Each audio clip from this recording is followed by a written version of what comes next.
দেশের ডেঙ্গু পরিস্থিতির আরও অবনতি হয়েছে। রাজধানীর হাসপাতালগুলোতে প্রতিদিন ভর্তি হচ্ছে শত শত রোগী। মঙ্গলবার ডেঙ্গুতে আরও ৩ জনের মৃত্যু হয়েছে এবং হাসপাতালে ভর্তি হয়েছে ৯ শতাধিক রোগী।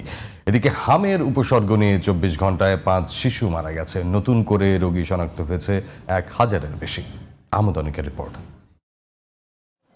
কেএসআরএম শেকড় থেকে শিখরে।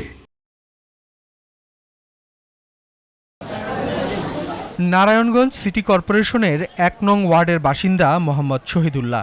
তার পরিবারের ৩ সদস্য ভর্তি রয়েছেন রাজধানীর মুগদা মেডিকেল কলেজ হাসপাতালের ডেঙ্গু ওয়ার্ডে।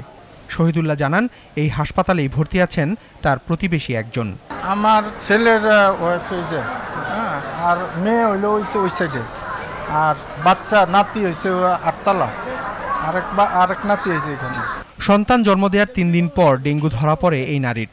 ৭ দিনের নবজাতক আর ৪ বছরের শিশু নিয়ে তিনিও ভর্তি মুগদা হাসপাতালে। আমার বাচ্চার এখন জন্ডিস ধরা পড়ছে, আমার বাচ্চা আলোর ভিতর আছে, আর আমি এইখানে ডেঙ্গু আক্রান্ততে এখানে ভর্তি আছি।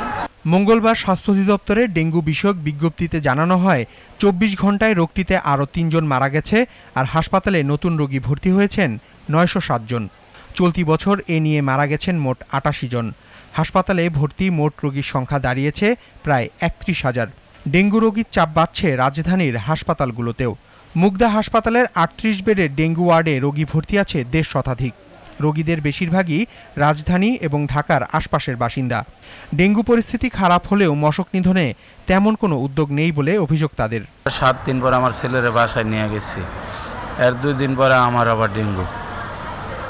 এই অবস্থা আছে আমাদের মহল্লা চিপাচাবাউলিগুলিতে মশা ভরা। কাশপুর মসজিদ মার্কেটের পিছনে আমি ৬ তলায় থাকি, ওইখানে আমার আগেও ৪-৫ জন হয়েছে। এদিকে আগের চেয়ে অবনতি হয়েছে হামের সংক্রমণও।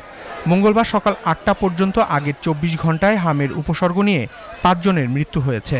নতুন করে ১,০০০-এর বেশি শিশুর হাম ও উপসর্গ শনাক্ত হয়েছে। রাজধানীর বাংলাদেশ শিশু হাসপাতালে দেখা দিয়েছে বেড সংকট। একজন হাসপাতাল ছাড়ার পর অন্যজন পাচ্ছেন বেড। ভালো হওয়ার পরে ২-৩ দিন পরে আবার দেখি হিরিয়া জ্বর উঠছে, পরে ঢাকায় নিয়ে এলাম, এখন ডাক্তার ভর্তি দিছে এই জায়গায়। ডাক্তার দেখানোর পরে ওষুধ দিছে, এখন ওষুধ দিয়ে অনেকখানি কমছে। এখন হাম বেরিয়েছে, আবার নিউমোনিয়া হয়েছে, হাসপাতালে ভর্তি আছে। স্বাস্থ্য অধিদপ্তরের প্রতিবেদনে বলা হয়েছে, চলতি বছরের ১৫ মার্চ থেকে এখন পর্যন্ত হাম ও উপসর্গে দেশে মোট ৯৪৩ জন শিশুর মৃত্যু হয়েছে। আহমদ অনিক, জিটিভি নিউজ, ঢাকা।